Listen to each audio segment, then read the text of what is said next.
Thalassaemia মুক্ত ভারত গড়তে rotary district ৩,২৯১ এর জোরালো অভিযান এর হেডলাইন্স দেওয়া।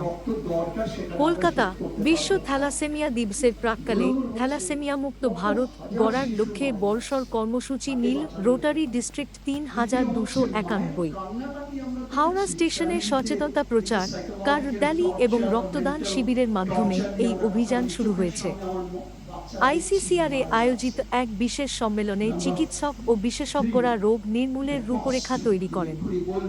District governor Ramendu home Chowdhury জানান, পোলিওর মতোই থ্যালাসেমিয়া নির্মূল করতে তারা বদ্ধপরিকর। এই অভিযানে ভারতীয় রেলওয়ে, শিক্ষা প্রতিষ্ঠান ও বিভিন্ন স্বেচ্ছাসেবী সংগঠন সামিল হয়েছে। ডিজিটাল মাধ্যমেও চলছে ব্যাপক প্রচার। আপনাদের সাহায্য পেলে এই রোগটার উৎসমুখটা বন্ধ করে দেওয়া যেতে পারে। কোনো ভ্যাকসিনেশন দরকার নেই, কারণ দিস ইজ 100% প্রিভেন্টেবল, 99% ইনকিউরেবল। কোনো কিওর নেই, কিন্তু আমরা আটকাতে পারি যদি দুজন ক্যারিয়ার নিজেদের আলাদা করে রাখতে চেষ্টা করে। ডক্টর দিলীপ ভট্টাচার্য 1985 সালে উনি প্রথম থ্যালাসেমিয়া সোসাইটি অফ ইন্ডিয়া স্থাপন করেন। সেইটা হচ্ছে প্রথম একটা অর্গানাইজড উদ্যোগ ছিল, যেখানে থ্যালাসেমিয়া শিশুদের চিকিৎসার ক্ষেত্রে সাহায্যের হাত বাড়িয়ে দেওয়া হয়েছিল। শ্রী মিঠুন চক্রবর্তী আমরা ভুলতে পারি না, কারণ আমি নিজে 1993 সাল থেকে এই থ্যালাসেমিয়া মুভমেন্টের সাথে যুক্ত। উনি না থাকলে আমরা তো অনেকেই জানতে পারতাম না থ্যালাসেমিয়া কি। পুষ্টি নয়, রক্ত বিচার করুন 1995 থেকে 2010 অবধি একটা জনপ্রিয় স্লোগান ছিল। আমরা যেটা বলেছি, বছর 5 অবধি বাঁচতে পারেন, চিকিৎসার মাধ্যমে ওদের বাঁচিয়ে রাখা যায় 17 থেকে 18 বছর অবধি। ব্লাড এত বেশি ডিমান্ড আছে যে আমরা যখন ব্লাড ব্যাংকে খোঁজ করছি দেখছি ব্লাড পাওয়া যাচ্ছে না, তার মানে থ্যালাসেমিয়ার জন্যে ব্লাড কিন্তু চলে যাচ্ছে। কিন্তু এখানে আপনাদের মাধ্যমে একটা বক্তব্য, যখনই ইলেকশন হয় তখন কিন্তু ব্যাংক মানে ব্লাড অর্গানাইজ করা, ব্লাড ডোনেশন ক্যাম্পগুলো কমে যায়, যার জন্য থ্যালাসেমিয়া বাচ্চারা ভয়ঙ্কর সাফার করে। এবং এই বছরও বেশ কিছু থ্যালাসেমিয়া শিশু মারা গেছেন রক্ত না পায়। কোভিডের সময় মারা গেছেন, ইলেকশন সময় ভয়ঙ্কর যখন গরম পড়ে সামার, সেই সময় ক্যাম্পগুলো কম হয়।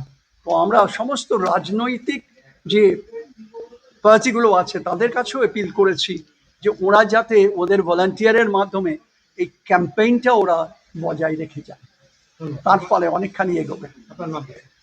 Doctor Ramendu home Chowdhury, district governor, rotary international, district 3291।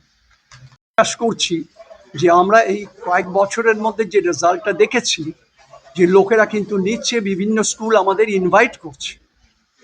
Kolkata শহর শুধু নয়, কলকাতা শহরের বাইরে সমস্ত স্কুলগুলো বিভিন্ন জায়গায় আমরা পৌঁছতে পারছি। অ্যাকচুয়ালি ওরা আমাদের কাছে জানতে চাইছে ব্যাপারটা সম্বন্ধে। এবং সবচেয়ে উত্তেজনাময় ঘটনা হচ্ছে হেডমাস্টার হেডমিস্ট্রেস অ্যাসোসিয়েশন, যেটা ওদের প্রায় 7 থেকে 8 হাজার সদস্য সঙ্গে ওরা কালকে আসছেন। ওদের বার্তা আমরা রাখতে পারছি না। আমরা আরও বেশি ভলান্টিয়ার তৈরি করছি, ট্রেন্ড ভলান্টিয়ার তৈরি করছি, যারা বিভিন্ন জায়গায় গিয়ে কথাগুলো বলতে পারবে। অর্থাৎ it's a very good sign যে থ্যালাসেমিয়া নিয়ে একটু নাড়াচাড়া এবার শুরু হয়ে গেছে। লোকেরা এবার কিন্তু ব্লাড টেস্ট করছে। আরেকটা জায়গায় আমরা খবর পাচ্ছি, সরকারি হাসপাতালে আগে বললেই গভর্নমেন্ট থেকে পাঠিয়ে দিতেন লোক টেস্ট করার জন্য, ইদানিংকালে কিন্তু অপেক্ষা করতে হচ্ছে। বলছে অমুক দিন বুকড, তমুক দিন বুকড, তার মানে কাজটা হচ্ছে। যারা অ্যাওয়ারনেস কম যেসব মানুষের মধ্যে, সেক্ষেত্রে তাদের অ্যাওয়ারনেস বাড়ানোর জন্য বিভিন্ন পাবলিক প্লেস, যেটা কালকে আপনারা করছেন, বিভিন্ন পাবলিক প্লেসে এই ধরনের কর্মসূচিকে কতটা আরও ডেভেলপমেন্ট করা যায়, পাশাপাশি যারা মানে গ্রামাঞ্চলে তাদের ক্ষেত্রে কীভাবে এই অ্যাওয়ারনেস। আমাদের রোটারির একটা গ্রামাঞ্চলে মস্ত একটা ভূমিকা আছে, এটাকে বলে RCC, রোটারি কমিউনিটি কোর। আমাদের প্রায় 350-র ওপরে ব্রাঞ্চেস আছে। ওরা প্রত্যেকে, এই কদিন আগেই আমাদের কনফারেন্স হয়ে গেল, ওরা দায়িত্বভার নিয়েছেন। আমরা তাদের লিফলেট, বুকলেট সমস্ত কিছু তুলে দিয়েছি। শুধু তা নয়, ভিডিও তুলে দেওয়া হয়েছে, 3 মিনিটের ভিডিও আর 36 সেকেন্ডের ভিডিও।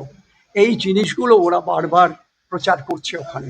আমার মনে হয় বছর দু তিনিকের মধ্যে আমরা একটা ডেফিনেট ভিজিবল রেজাল্ট পেয়ে যাবো। এখন রেশিও কিরকম রয়েছে আমাদের রেশিও থ্যালাসেমিয়া রেশিও এখন ভারতবর্ষে 15 থেকে 20 হাজার